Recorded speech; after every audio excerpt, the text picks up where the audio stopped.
Bé, penso que hem tingut una molt mala sortida al primer quart. Havíem demanat, havíem plantejat sobretot molta energia, concentració i estar ficades des del primer moment, sobretot darrere.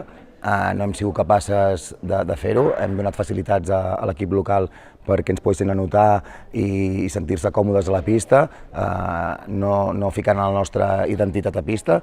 Ho hem parlat al final del primer quart, després del 14-13, i penso que els altres 30 minuts han sigut amb la dinàmica que volíem començar des de la primera acció de partit. Penso que ha sigut un joc coral, on totes les jugadores han pogut compartir la pilota, hem pogut córrer, generar moltes assistències, compartir i anotar, i sobretot això, darrere hem estat molt millor.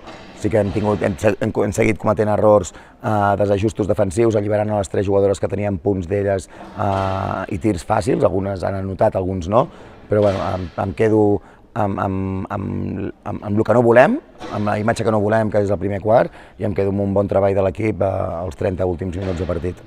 Bé, teníem clar que no podíem perdre el respecte al rival, tot i que fos l'últim de la classificació, i era un partit que teníem més coses a perdre que a guanyar. Per tant, el que volíem era treball, era esforç, després podíem estar més encertades o menys, però volíem treball, que això ens donaria bones sensacions i bon feeling amb cadascuna d'elles mateixes i amb l'equip en si.